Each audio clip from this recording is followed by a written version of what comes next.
একটি পরিবারে সুখ শান্তি বা আনন্দ ততটুকুই যতটুকু পরিবারের সদস্যদের মধ্যে সম্পর্কটা যতটা ভালো।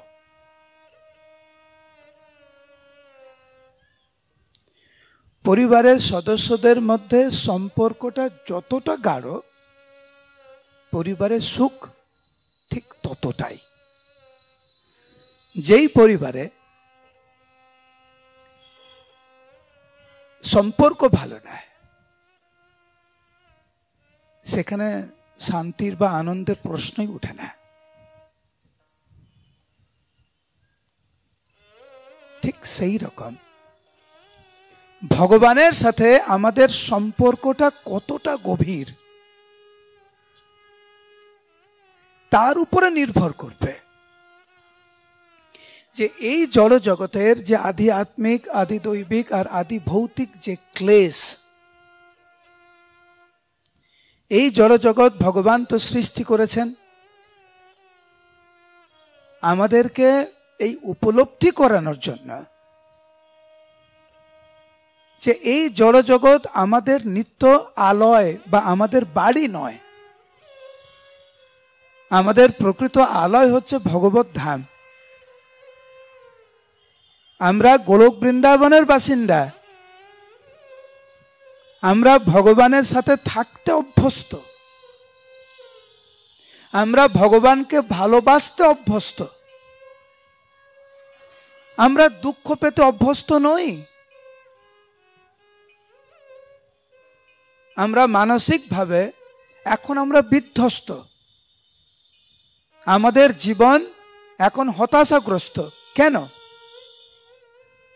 কারণ ভগবানের সাথে আমাদের সম্পর্কটা দৃঢ় না। যেহেতু ভগবানের সাথে আমাদের সম্পর্কটা দৃঢ় না, সেই জন্য খুব সহজেই আমরা ভেঙে পড়ি, খুব সহজেই আমরা হতাশাগ্রস্ত হয়ে যাই, খুব সহজেই মানসিকভাবে আমরা বিধ্বস্ত হয়ে যাই। কিন্তু যেই ভক্তের ভগবানের সাথে সম্পর্ক খুব দৃঢ়, সেই ভক্তের কাছে এই জড় জগতের তথাকথিত সুখ এবং দুঃখ তাকে ততটা প্রভাবিত করতে পারে না। আর তার জ্বলন্ত দৃষ্টান্ত হচ্ছে শ্রীবাস ঠাকুর। শ্রীবাস ঠাকুর আমাদেরকে শিক্ষা দিয়েছেন কিভাবে গৃহস্থ জীবনের থেকেও ভগবানকে আপন করে নেওয়া যায়, কিভাবে ভগবানকে প্রাণ দিয়ে ভালোবাসা যায়।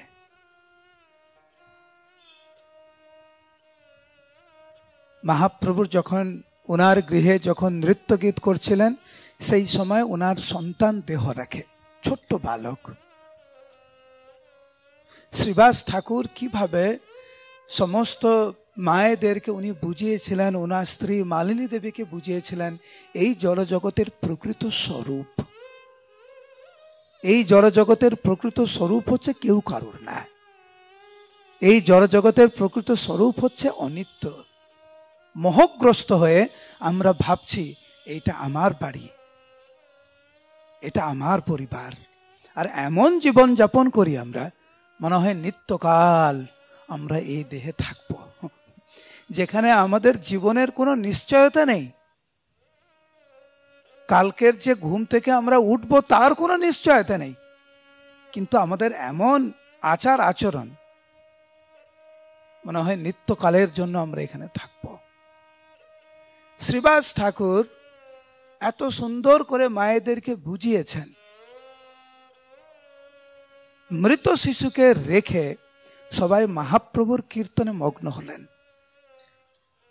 পরবর্তী সময়ে যখন মহাপ্রভু যখন শ্রবণ করলেন যে উনার কীর্তনের সময় শ্রীবাস ঠাকুরের ছোট্ট সন্তান দেহ রেখেছে, মহাপ্রভু অবাক হয়ে স্তম্ভিত হয়ে শ্রীবাস ঠাকুরকে জিজ্ঞাসা করলেন যে আমি তোমার গৃহে রয়েছি, তোমার সন্তান দেহ রাখলো, তুমি একবারও আমাকে বললে না যে তোমার সন্তান দেহ রেখেছে?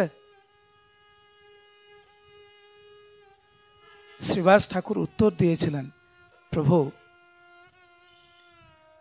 আমার সন্তান হারানোর যে দুঃখ,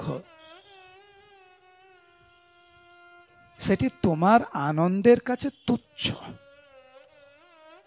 তুমি কীর্তনে আছো, তুমি নৃত্য গীত করছো। আমি যদি তোমাকে বলতাম আমার সন্তান দেহ রেখেছে, তুমি তো তোমার কীর্তন নৃত্য বন্ধ করে দিতে। একটি সন্তান কেন প্রভু, আমার যদি সর্বস্ব যদি আমার থেকে ছিনিয়ে নেওয়া হতো, তাতে আমার কোনো দুঃখ হতো না। কিন্তু তোমার আনন্দে যদি বিঘ্ন হওয়ার কারণ আমি হতাম বা আমার পরিবার হতো, সেই দুঃখ আমি সহ্য করতে পারতাম না। মহাপ্রভুর প্রতি কতটা আসক্ত ছিল শ্রীবাস ঠাকুর। নিজের পুত্র দেহ রেখেছে, সেই দুঃখ উনার কাছে তুচ্ছ।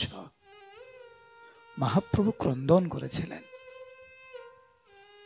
কত ভালোবাসে আমাকে নদিয়াবাসী। আর শ্রীবাস ঠাকুরের গৌর প্রেম অতুলনীয়। শ্রীবাস ঠাকুরকে আনন্দ প্রদান করার জন্য, আমাদের মতো বদ্ধজীবদেরকে শিক্ষা দেওয়ার জন্য মহাপ্রভু আদেশ দিলেন, তোমার মৃত সন্তানকে আমার সামনে নিয়ে আসো। এখন ভোর হয়ে গেছে, সন্তান দেহ রেখেছে রাত্রিবেলায়, মৃত শিশু সামনে। মহাপ্রভু সেই মৃত সন্তানের সাথে কথা বলতে শুরু করলেন। আমি আপনি যখন মৃত শিশুর সাথে কথা বলবো, মৃত শিশু কিন্তু উত্তর দেবে না। গাছের সাথে যখন কথা বলবেন, গাছ কিন্তু আপনার কথার উত্তর দেবে না। কিন্তু অখিল বিশ্ব ব্রহ্মাণ্ডের মালিক পরম পুরুষোত্তম ভগবান কৃষ্ণ যখন মহাপ্রভু রূপে অবতীর্ণ হয়ে মৃত শিশুকে যখন কিছু জিজ্ঞাসা করবে, মৃত শিশু উত্তর দিতে বাধ্য। মহাপ্রভু ঝাড়খণ্ডের বনে যখন বাঘকে, হরিণকে, হাতিকে নির্দেশ দিলেন, তোমরা হরে কৃষ্ণ মহামন্ত্র বলো, তোমরা হরি বলো, বাঘ, হরিণ, হাতি সবাই বলেছিলেন হরি বল, হরি বল, হরি বল। উনি ভগবান, উনি আদেশ দিতে পারেন। মহাপ্রভু জিজ্ঞাসা করলেন, তোমার তো বয়স খুব কম, এত কম বয়সে কেন তুমি দেহ ত্যাগ করলে? মহাপ্রভুর আদেশ পেয়ে মৃত শিশু জীবিত হয়ে মহাপ্রভুকে সশ্রদ্ধ প্রণতি জ্ঞাপন করে উত্তর দিতে লাগলেন। শিশু বলে, এ দেহেতে যতক দিবস নির্বন্ধ আছিলাও ভুঞ্জিলাও সেই রস। চৈতন্য ভাগবতে বৃন্দাবন দাস ঠাকুর বর্ণনা করছেন, নির্বন্ধ ঘুচিল আর রহিতে না পারি, এবে চলিলাও অন্য নিবন্ধিত পুরী। প্রভু, যতদিন আমার এই শরীরে থাকার কথা আমি ততদিনই আমি ছিলাম। আমি চাইলেও তো থাকতে পারবো না। যখন আমাদের দেহ ত্যাগ করার সময় হবে, এই জড়জগতের কোনো প্রভাব, কোনো জনবল, কোনো ধনবল, কোনো ঐশ্বর্য আটকে রাখতে পারবে না, এক মুহূর্ত আমাদেরকে দিতে পারবে না। আর তাছাড়া প্রভু, এই জগতে কে বা কার বাপ প্রভু, কে কার নন্দন, সবে আপনার কর্ম করাই ভুঞ্জন। কে কার বাপ প্রভু, কে কার সন্তান, প্রত্যেকে নিজ নিজ কর্ম শুধু সম্পাদন করছে। এরকম কখনো ভেবেছেন? না ভাবেন আমার পুত্র, আমার বাবা, আমার মা। কয়জন আমরা ভাবি যে আমরা আমাদের কর্ম সম্পাদন করছি? কেবলমাত্র যতদিন ভাগ্য ছিল পণ্ডিতের ঘরে, হে প্রভু, আমার অত্যন্ত সৌভাগ্য হয়েছিল মহাভাগবত শ্রীবাস ঠাকুরের সন্তান রূপে জন্মগ্রহণ করার জন্য। প্রভু, এখন আমার যাওয়ার সময়। এই জগতে প্রকৃত সর্বনাশ তখনই হয় যখন আমরা কৃষ্ণকে ভুলে যাই। কৃষ্ণ ভুলি যেই জীব অনাদি বহির্মুখ, অতএব মায়া তারে দেয় সংসারাদি দুঃখ।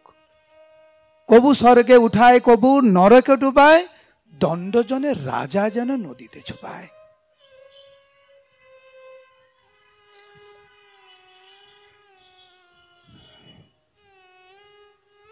প্রভু, এইবার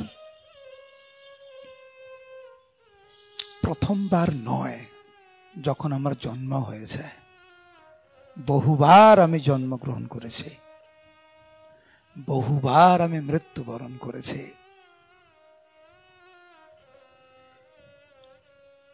যথাও পাঠাও তুমি, অবশ্য যাইব আমি। কার কেবা পুত্র পতি পিতা, জড়ের সম্বন্ধ সব, তাহা নাহি সত্য লভ, তুমি জীবের নিত্য পালয়িতা। এই জড় জগতের যে সমস্ত সম্পর্কের মধ্যে আমরা আবদ্ধ রয়েছি, ডুবে রয়েছি, এটা তো অনিত্য, অনিত্য সম্বন্ধ।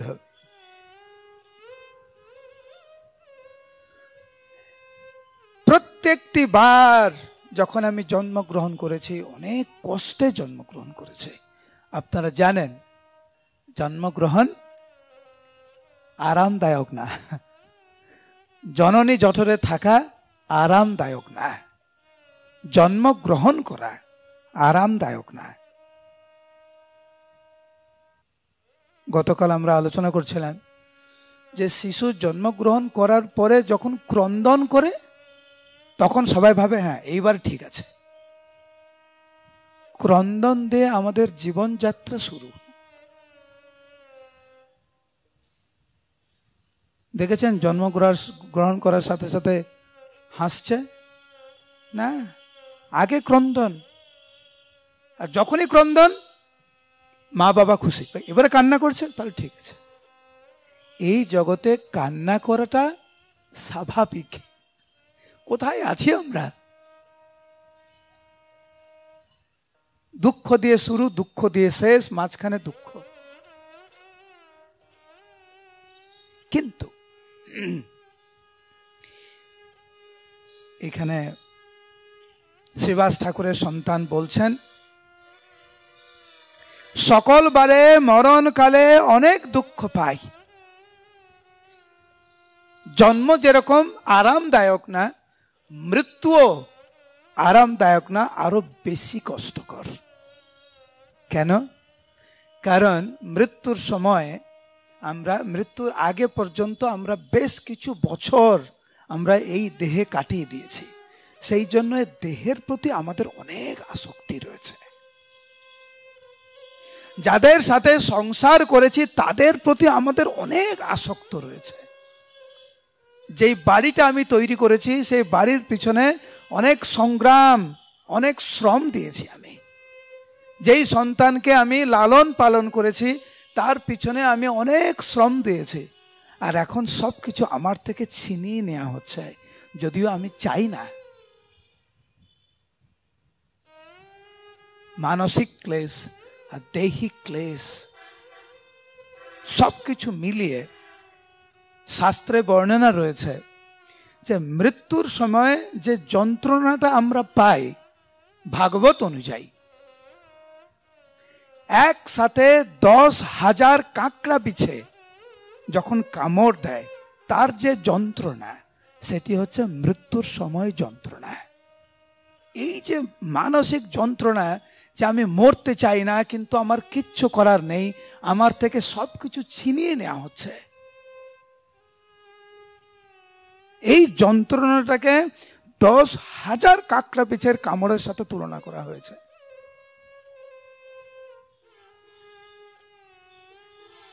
কখনো দেখছেন কারুকে যারা ভগবানের ভক্ত না, আনন্দ চিত্তে মৃত্যুবরণ করছে? না, দুঃখে মৃত্যুবরণ করছে। শ্রীবাস ঠাকুর সন্তান বলছেন, সকল বারে মরণকালে অনেক দুঃখ পাই। হে প্রভু, প্রত্যেকটি বার যখন আমি মৃত্যুবরণ করেছি পূর্বে পূর্বে অনেক কষ্ট আমার হয়েছে, কিন্তু এইবারে তুয়া প্রসঙ্গে পরম সুখে এবার চলে যাই। যেহেতু আমি মৃত্যুবরণ করেছি তোমার প্রসঙ্গে, কারণ শ্রীবাস ঠাকুরের সন্তান দেহত্যাগ করেছিলেন মহাপ্রভুকে দর্শন করে, মহাপ্রভুর কীর্তন শ্রবণ করে, মহাপ্রভুর নৃত্য দর্শন করে। সেই জন্য তুয়া প্রসঙ্গে পরম সুখে এবার চলে যাই। হে প্রভু, এখন আমার কোনো দুঃখ নাই। যদি আমাকে আবার জন্মগ্রহণ করতে হয় তাতেও আমার কোনো দুঃখ নাই। তোমার ইচ্ছায় জন্ম যদি আবার হয় হরি। হে গোবিন্দ, তোমার ইচ্ছায় আমার কর্মফল অনুযায়ী যদি আবার আমাকে জন্মগ্রহণ করতে হয় তাতেও আমার কোনো দুঃখ নাই, কিন্তু চরণে তব প্রেম ভকতি থাকে মিনতি করি। তোমাকে যেন আমি না ভুলে যাই। আমি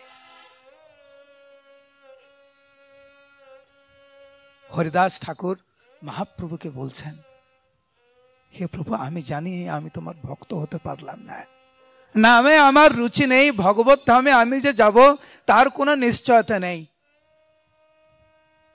পরের জীবনে যে মানব দেহ আমি পাবো তারও কোনো ঠিক ঠিকানা নেই। আপনার চরণে তো আমার ভক্তি হলো না। প্রভু, আমার যদি পরের জীবনে যদি কুকুর হয়ে জন্মগ্রহণ করতে হয় তাতেও আমার কোনো অসুবিধা নেই প্রভু, কিন্তু প্রভু আমার একটি অনুরোধ, যাতে ভক্ত গৃহে আমি কুকুর হয়ে জন্মগ্রহণ করতে পারি। আমার আর কোনো চাওয়া পাওয়ার নাই। পরের বার যদি আবার জন্মগ্রহণ করতে হয় আমার কোনো দুঃখ নাই, কিন্তু তোমাকে যেন না ভুলি, তোমার নামকে যেন না ভুলি। ভক্ত গৃহে যাতে আমি জন্মগ্রহণ করতে পারি, কুকুর হয়েও যদি জন্মগ্রহণ করতে পারি তাতেও আমার কোনো দ্বিধা নেই। এই প্রার্থনাটুকু শুধু আমি চাই। শ্রীবাস ঠাকুরের সন্তান একই বর প্রার্থনা করছে, চরণে তব প্রেম ভকতি থাকে মিনতি করি। এই বলে মহাপ্রভুর থেকে আশীর্বাদ নিয়ে সমস্ত ভক্তদেরকে প্রণাম করে আবার মৃত্যুবরণ করলো সেই শিশুটি দ্বিতীয়বারের জন্য। যখন শিশু নীরব হলো দেখিয়া প্রভুর লীলা, শ্রীবাস গোষ্ঠী ত্যাজিয়া শোক আনন্দ মগন ভেল।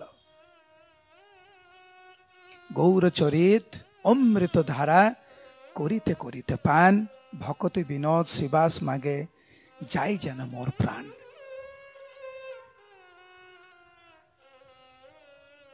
আমরা সবাই বাঁচতে চাই, ভালোভাবে বাঁচতে চাই, তার জন্যই আমরা সংগ্রাম করছি। কেন ছোটবেলা থেকে এত চাপ আমাদের উপরে? পড়াশোনা করো, পড়াশোনা করো, ভালো করে পড়াশোনা করো। কেন এত চাপ? যখন একটু বড় হলাম, ভালো করে ব্যবসা করো, ভালো করে চাকরি করো। কেন? কারণ আমরা নিরাপত্তা খুঁজছি, আশ্রয় খুঁজছি, একটু ভালোভাবে থাকতে চাইছি। একটুও চিন্তা করছি না যে আমরা কিরকম ভালোভাবে থাকার প্রয়াস করছি, যার কোনো নিশ্চয়তা নেই। অনিত্য সুখের জন্য আমরা পাগল। আমাদের এই দুর্দশা দেখে শ্রীমান মহাপ্রভু ওনার নিত্য পার্শ্বদের নিয়ে এই জগতে আবির্ভূত হলেন। শ্রীকৃষ্ণ চৈতন্য প্রভু জীবে দয়া করে সপার্ষদ স্বীয় ধাম সহ অবতরী।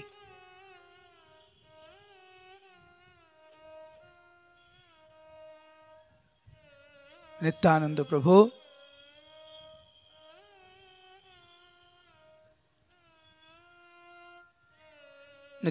প্রভু দুই হাত তুলে আমাদের মতো বদ্ধজীবদেরকে আহ্বান জানাচ্ছেন, অনুরোধ জানাচ্ছেন, এসো হে খলির জীব, ছাড়ি খুঁটি নাটি, নির্মল গৌরাঙ্গ প্রেম লহ পরিপাটি। আমরা খুঁটি নাটি নিয়ে অনেক ব্যস্ত হয়ে গেছি, আমরা অনিত্য সুখের জন্য অনেক ব্যস্ত হয়ে গেছে, অন্ধ হয়ে গেছি। আমরা অন্ধকারে থাকতে থাকতে আমরা এত অভ্যস্ত হয়ে গেছি যে চিন্ময় আনন্দ জগতে আমরা প্রবেশ করতে চাই না। সেই জন্য মহাপ্রভু এবং মহাপ্রভুর পার্শ্বদবৃন্দ বারবার আসেন আমাদের কাছে, আমাদেরকে মনে করিয়ে দিতে আমাদের প্রকৃত কর্তব্য।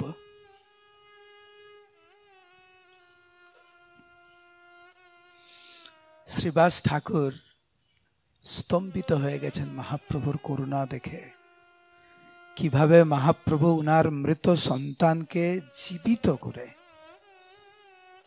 আমাদের মতো বদ্ধজীবদেরকে উনি শিক্ষা দিলেন।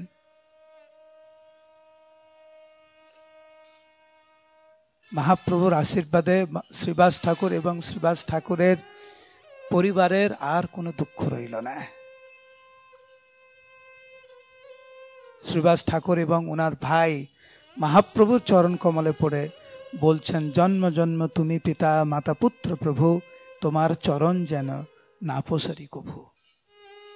বৃন্দাবন দাস ঠাকুর শ্রীবাস ঠাকুরের মনোভাব এত সুন্দর করে উনি বর্ণনা করছেন, তোমার চরণে যেন প্রেম ভক্তি রহে, আমি আর কিছু চাইছি না। মহাপ্রভু শ্রীবাস ঠাকুরের ভক্তির দ্বারা উনি আবদ্ধ। মহাপ্রভু বলছেন, শ্রীবাস, একটি সন্তান তোমার দেহত্যাগ করেছে বিধির বিধান অনুযায়ী।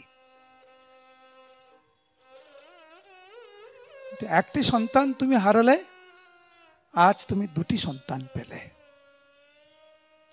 আমি এবং নিতাই এই দুইজন তোমার সন্তান। চৈতন্য ভাগবতের বর্ণনা, আমি নিত্যানন্দ দুই তোমার নন্দন, চিত্তে কিছু তুমি ব্যথা না ভাবিও। আর কোন চিন্তা করবে না, আমি আর নিত্যানন্দ তোমার সন্তান।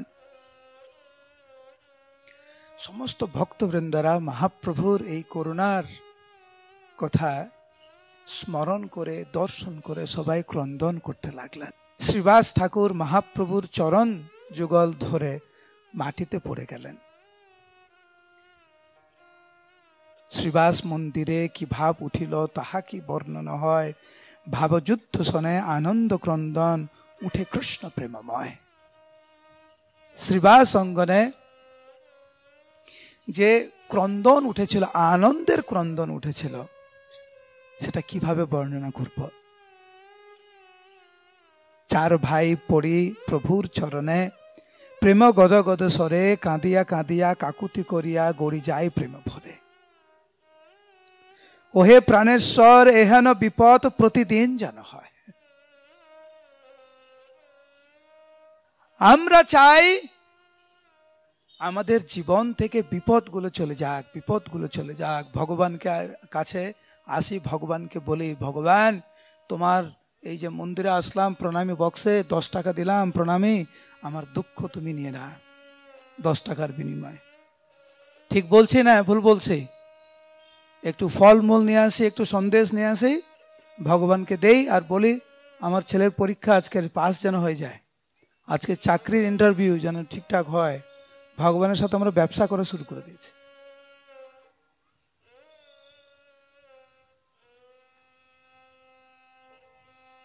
কিরকম বিপদ শ্রীবাস ঠাকুর আহ্বান করছেন। এই রকম বিপদ মঙ্গলময়, যেই বিপদের মাধ্যমে আমরা ভগবানকে স্মরণ করতে পারি, ভগবানকে ডাকতে পারি, সেই মুহূর্ত প্রকৃত বিপদ, যেই মুহূর্তে যেই পরিবেশে আমরা ভগবানকে ভুলে যাই, আমরা সেই পরিস্থিতি ভালো মঙ্গলময়, যেই পরিস্থিতি আমরা ভগবানের চরণে আর কাছে আরো যাব আমরা। যেই পরিস্থিতির মাধ্যমে ভগবানের থেকে দূরে সরে আসব সেই পরিস্থিতি অমঙ্গল। যেই পরিস্থিতি আমাদেরকে ভগবানের কাছে টেনে নিয়ে আসবে সেটি মঙ্গল। সেই জন্য শ্রীবাস ঠাকুর বলছেন, এহেন বিপদ প্রতিদিন যেন হয়। কুন্তী দেবী ভগবানের কাছে প্রার্থনা করছেন, বিপদাহা সন্তুতা শাস্ব তত্র তত্র জগৎগুরু। আপনারা জানেন পাণ্ডবরা কত কষ্টের মধ্যে দিয়ে গিয়েছে, আর কুন্তী দেবী বলছে, হে প্রভু এরকম বিপদ বারবার আসুক, বারবার আসুক। কেন? ভগবানকে আঁকড়ে ধরতে পারবো। ভগবানকে কখন বেশি মনে হয় আপনাদের বলুন? যখন আইসক্রিম খান না যখন দুঃখ হয়? তাহলে ওই দুঃখ ভালো না খারাপ? জোরে, ভালো না খারাপ? ভালো। কারণ ওই পরিস্থিতির মধ্যে আমরা ভগবানকে বেশি করে স্মরণ করতে পারি, ডাকতে পারি, যেটা আমাদের প্রকৃত মঙ্গল হবে। যেই সমস্ত পরিস্থিতি পরিবেশ আমাদের ভগবানের থেকে দূরে সরিয়ে নিয়ে যাবে, এটা অমঙ্গল। বিপদ সম্পদে সেই দিন ভালো যেই দিন তোমারে স্মরি, তোমার স্মরণ রহিত যেদিন সেদিন বিপদ হরি। সবাই বলুন হরে কৃষ্ণ, উচ্চস্বরে হরে কৃষ্ণ। দুই হাত তুলুন, দুই হাত, দুই হাত, দুই হাত, উচ্চস্বরে বলুন গৌরাঙ্গ। আরো উচ্চস্বরে গৌরাঙ্গ, গৌরাঙ্গ, গৌরাঙ্গ। তোমার স্মরণ রহিত যেদিন সেদিন বিপদ হরি। তো প্রত্যেকটা দিন আমাদের এরকম বিবেচনা করা উচিত, আমাদের দিনটি কেমন গেল, বিপদে না সম্পদে। যেই দিন ভগবানকে স্মরণ করেননি সেদিনকার প্রকৃতপক্ষে বিপদ। আপাত দৃষ্টিতে মনে হচ্ছে কিছু না, কিন্তু এমন দুর্লভ মানব দেহ পাইয়া কি কর ভাবনা কেহ, এবে না ভজিলে যশোদা সুত চরমে পড়িবে লাজে। অত্যন্ত লজ্জাকর পরিস্থিতির মধ্যে পড়তে হবে আমাদেরকে যদি মানব দেহ পেয়ে যদি ভগবানকে আমরা না ডাকি।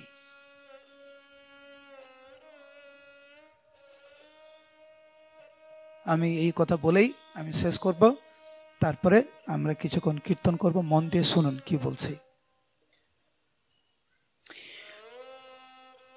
এখন আমরা হাঁটা চলা করতে পারি,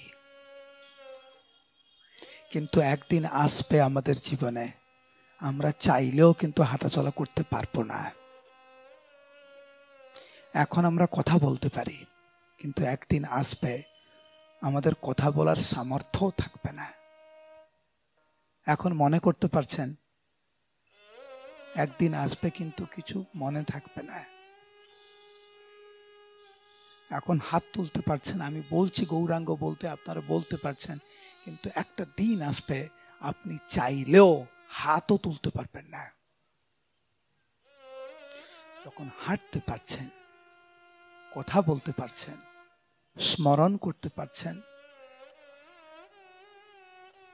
ভগবানের মন্দিরে যান, ভগবানকে স্মরণ করুন, ভগবানকে ডাকুন, নিজের প্রকৃত মঙ্গল সাধন করুন এবং অপরের মঙ্গল কামনা করুন।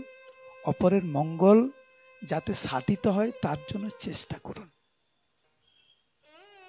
সেটা তখনই সম্ভব যখন আমরা এককভাবে এবং সমষ্টিগতভাবে আমরা চেষ্টা করব ভালো ভক্ত হতে। ভালো ভক্ত মানে ভগবানের সাথে আমাদের দৃঢ় সম্পর্ক। সবকিছু নির্ভর করছে ভগবানের সাথে আমাদের সম্পর্কের উপরে। কেমন সম্পর্ক আপনার ভগবানের সাথে? ব্যবসার সম্পর্ক না ভালোবাসার সম্পর্ক? কখন ডাকেন আপনি ভগবানকে? যখন বিপদ হয় যখন ছেলে মেয়ে পরীক্ষা দিতে যাচ্ছে, চাকরির জন্য যাচ্ছে, যখন শরীর খারাপ তখন ডাকেন ভগবানকে। এটা তো ব্যবসা, এটা ভালোবাসার সম্পর্ক হতে পারে না। যারা এখানে মা বাবা রয়েছেন, আপনার ছোট্ট সন্তান, কখন ভাবেন আপনি? যখন ওর বিপদ হয়, নাকি সবসময় ভাবেন? সবসময় ভাবেন। কেন ভগবানকে আমরা শুধু বিপদে ডাকবো? বিপদে ডাকুন, অবশ্যই ডাকবেন, কিন্তু আমাদের জীবনে এই ভগবানকে স্মরণ করাটা অভ্যাসে পরিণত করতে হবে আমাদেরকে। কেন? কারণ ভগবান কৃষ্ণ গীতায় বলছেন, ইয়ম ইয়ম বাপি স্মরণ ভাবম তেজত্যন্তে কলেবরম তম তমেবৈতি কন্তেয়া সদা তৎ ভাব ভাবিতা यन्ति देवव्रता देवन् प्रत्यन यन्ति पृथ्वीव्रता भूतानि यन्ति भूतेज्य यन्ति मद्युरिनोऽपि माम्। মৃত্যুর সময় যে যাকে স্মরণ করবে, যে ভাব নিয়ে, যে চেতনা নিয়ে যে মৃত্যুবরণ করবে, পরবর্তী জীবনে সে সেই রকম দেহ প্রাপ্ত হবে, সেই স্থানে যাবে। তো আমরা যদি নিরন্তর ভগবানকে স্মরণ না করি, ভগবান এবং ভগবত ভক্তিতে আমরা যুক্ত না থাকি,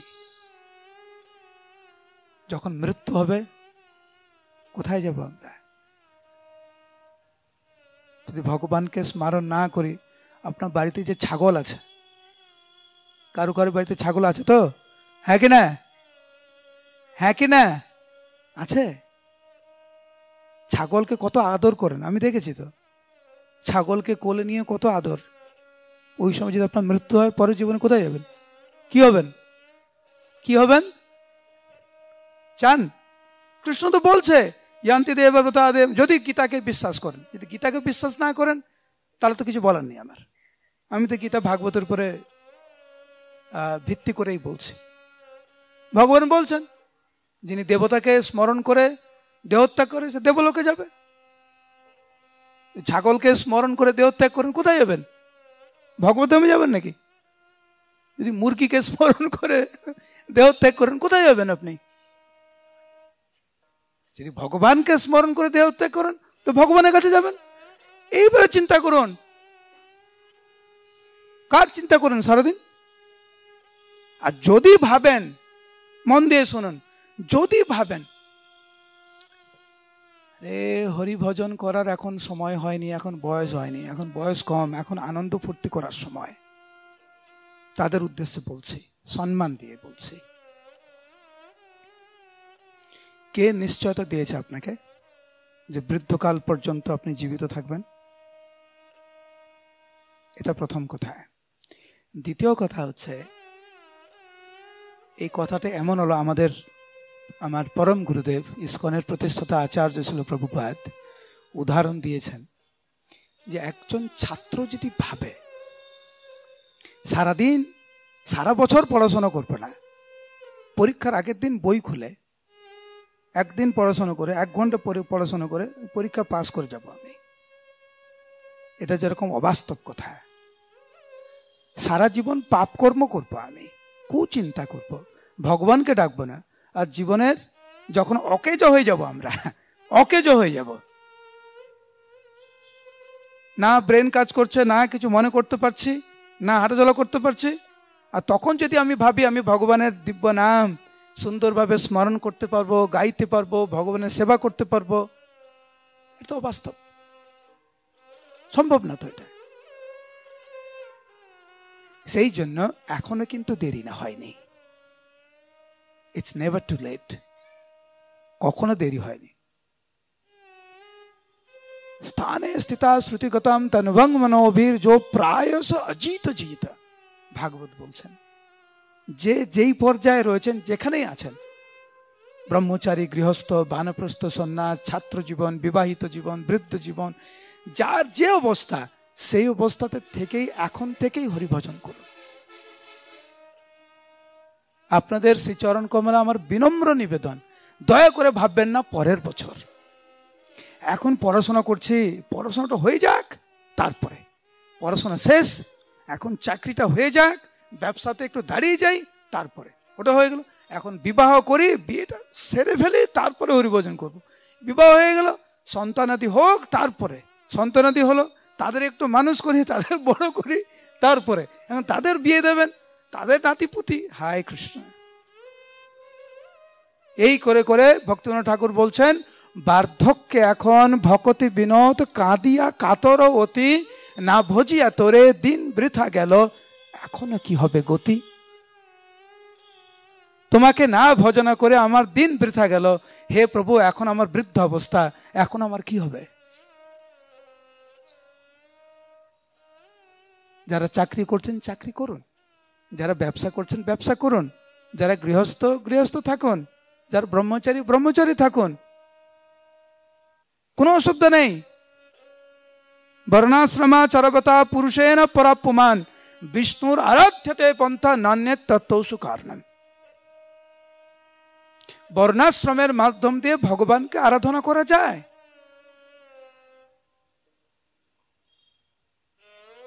গৃহস্থরা কি ভক্ত না? সন্ন্যাসীরা কি ভক্ত না? ব্রহ্মচারী কি ভক্ত না? বানপ্রস্থ কি ভক্ত না? অবশ্যই ভক্ত।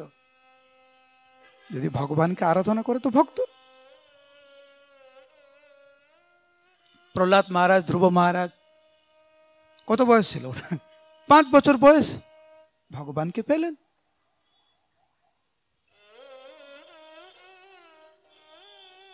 সময় যাতে আমরা নষ্ট না করি, এইটি হচ্ছে একটু বিবেচনা করে দেখবেন।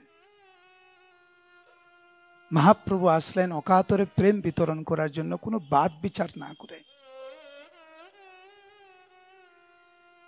কে শিক্ষিত অশিক্ষিত, কার গায়ের রং কি, কে সম্ভ্রান্ত পরিবার থেকে, কে সাধারণ পরিবার থেকে, এই সমস্ত বিবেচনা মহাপ্রভু করেননি। অকাতরে প্রেম দিয়েছেন উনি হরিনামের মাধ্যমে। কেবলমাত্র আমাদের হরিনামকে গ্রহণ করতে হবে, বাস। ইহা হইতে সর্বসিদ্ধি হইবে সবার, সর্বক্ষণ বলইতে বিধি নাহি আর।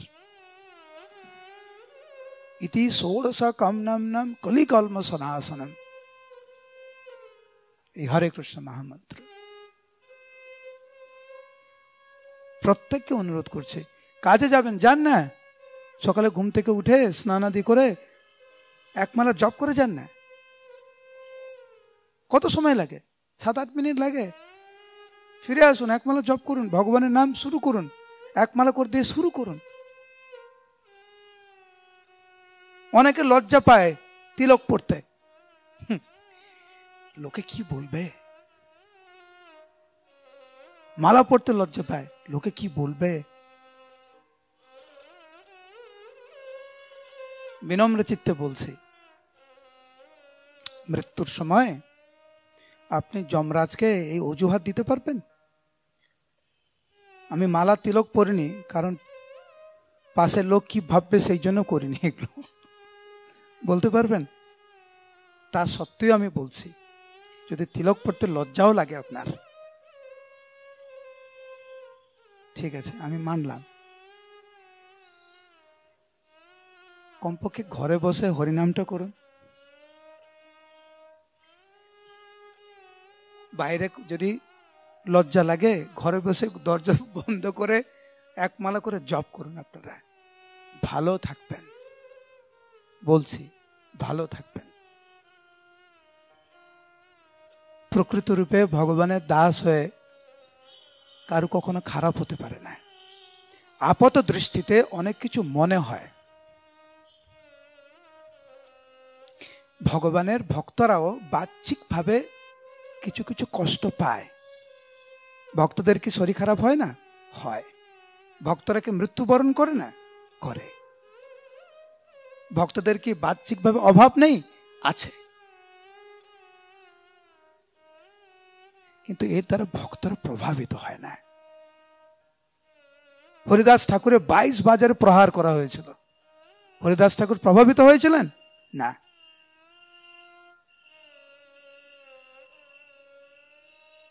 কারণ ভক্তরা জানে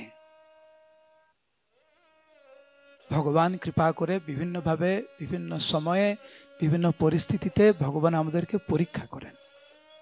আমাদের কিছু কর্ম থাকে, সেটাও চলে যায়, আমাদেরকে পরীক্ষা করেন, আমরা শক্ত হই।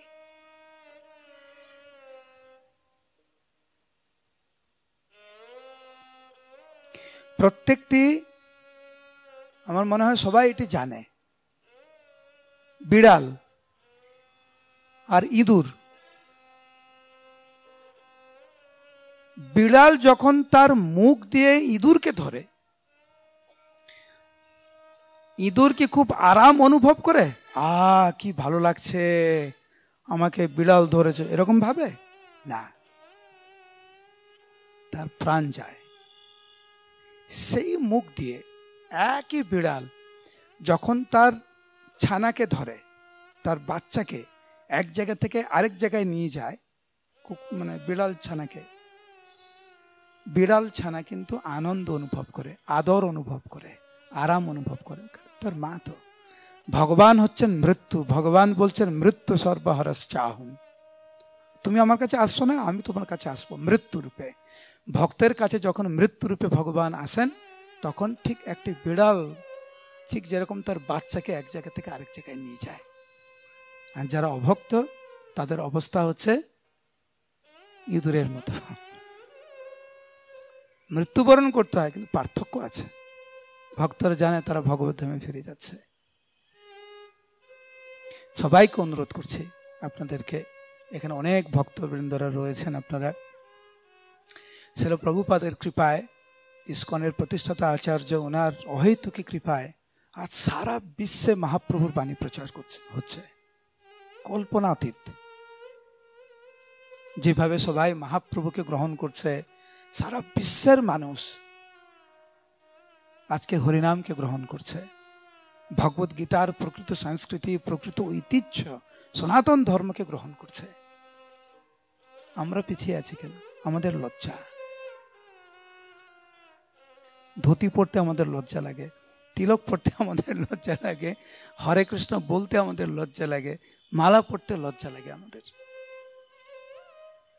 একটু বিচার বিবেচনা করবেন, এইটাই অনুরোধ।